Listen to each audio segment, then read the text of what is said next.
Well, good morning, everybody. Well, yesterday I have had another interlocution from Jesus about LGBT ministry, and it's also encouraging because yesterday, of course, was the 10th anniversary of Pope Francis.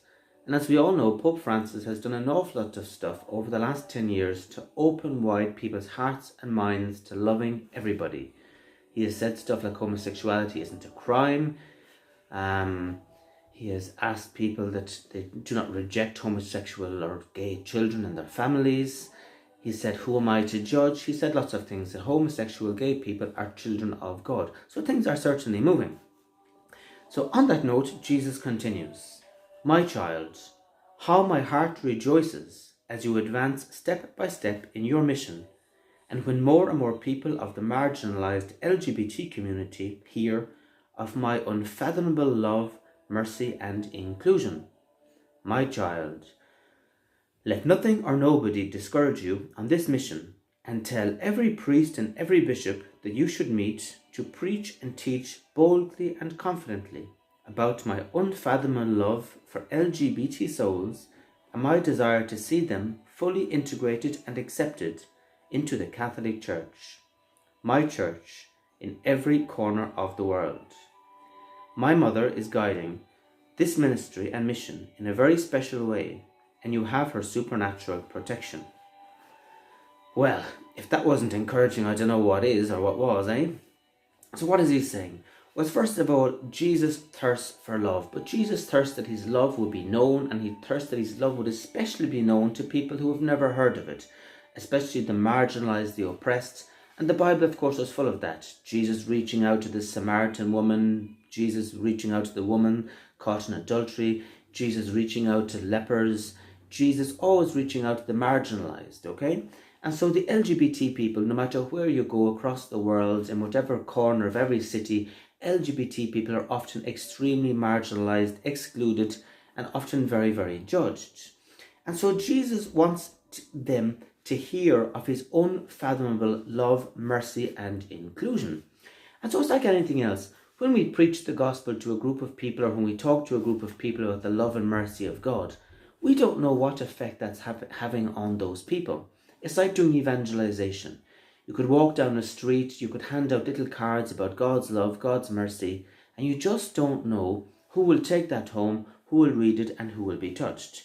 And so it's the same thing when it comes to this gay issue. Jesus is delighted when LGBT people hear about his love, his mercy, and his inclusion, that they are not excluded from his plan, and that he does not want them excluded from his church. So then Jesus goes on to say, let nothing or nobody discourage you on this mission. Who on earth would be trying to discourage me? Don't have to answer that one, eh? So, and tell every priest and every bishop that you should meet to preach and teach boldly and confidently about my unfathomable love for LGBT souls. In other words, Jesus doesn't want his priests and bishops to be afraid.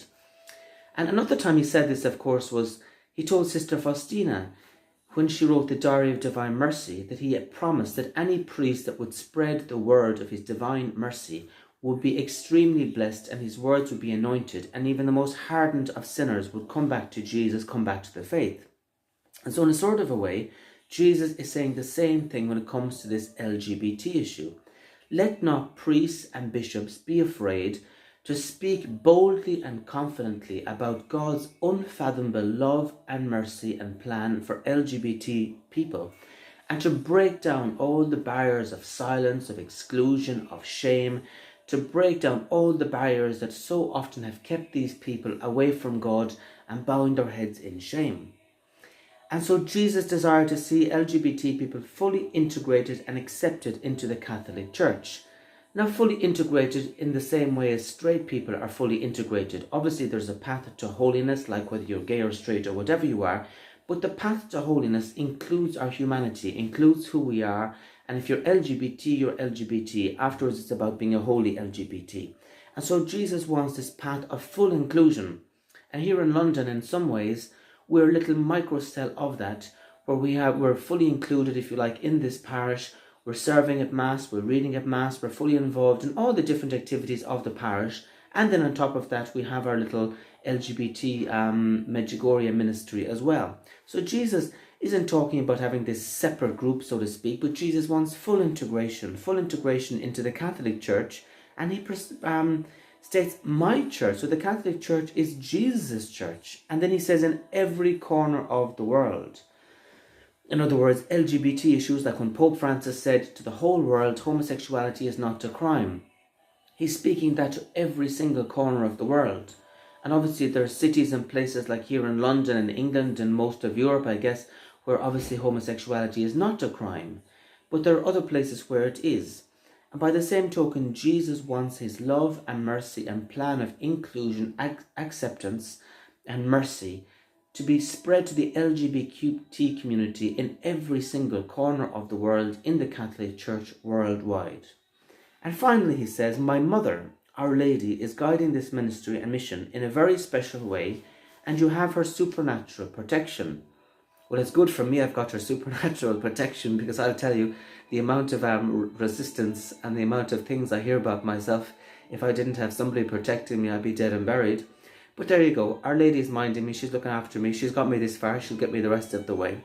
And anyway, so we're going to keep on praying for LGBT people, keep on praying for priests, for bishops, keep on praying for good old Pope Francis, and also as the Synod is coming up and things are moving, it seems very, very, very likely that the Catholic Church is going to have to adopt a very pastoral approach to helping LGBT people worldwide.